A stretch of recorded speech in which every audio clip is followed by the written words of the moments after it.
الله وبركاته والصلاة والسلام من لا نبي بعد أما بعد أعوذ بالله من الشيطان الرجيم بسم الله الرحمن الرحیم. محترم حضرات، بزرگوں، عزیز بچوں اور میری پردہ نشین ماں بہنوں، آج کی اس مبارک اجلاس میں میرا موضوع ہے خلوص اور نیک نیتی کا بیان.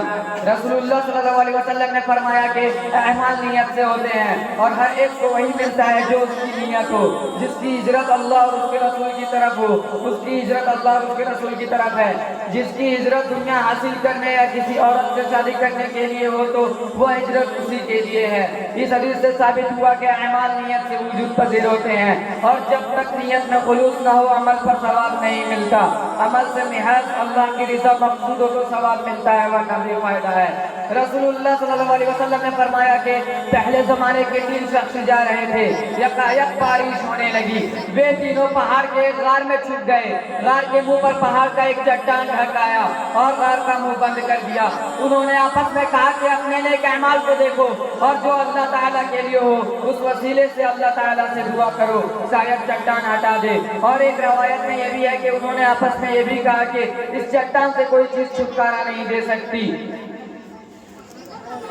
اور ان میں سے ایک نے کہا کہ اللہ، میرے والدین بوڑھے تھے، میرے چھوٹے چھوٹے بچے تھے، میں ان کے لیے بکریاں چرایا کرتا تھا اور جب میں شام کو بکریاں لاتا تو ان کا دودھ دوتا اور دودھ سب سے پہلے اپنے والدین کو پلاتا تھا. ایک روز میں درخت اور چارے کی تلاش میں دور چلا گیا اور میں اس وقت واپس آیا جب اندھیرا ہو گیا تھا.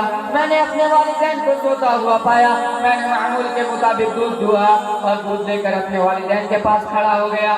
میں نے اپنے والدین کو جگانا پسند نہیں کیا اور یہ بھی پسند نہیں کیا کہ ان سے پہلے بچوں کو دودھ پلاؤں. میرے بچے بھوک کی وجہ سے میرے پاؤں پر لٹ رہے تھے. میرا اور ان کا رات بھر یہی حال رہا یہاں تک کہ سویرا ہو گیا. اور ایک روایت میں یہ بھی ہے کہ پھر دونوں بیدار ہوئے اور دونوں نے دودھ پیا.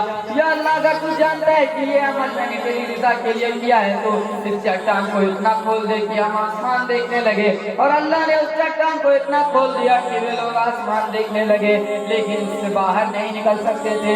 رسول اللہ صلی اللہ علیہ وسلم نے فرمایا کہ دوسرے نے دعا کی کہ اللہ، میں یہ کچا ذات بہن تھی جس سے میں محبت کرتا تھا. میں نے اس سے ایک دن بدکاری کی خواہش کی لیکن اس نے میری بات نہیں مانی یہاں تک کہ 1 سال قحط پڑا اور وہ میرے پاس آئی یعنی مدد کے لیے. میں نے اسے 130,000 نہایت شرط پہ دی کہ وہ مجھے اپنے اوپر قابو دیں گی اور انہوں نے میری یہ شرط قبول کر لی.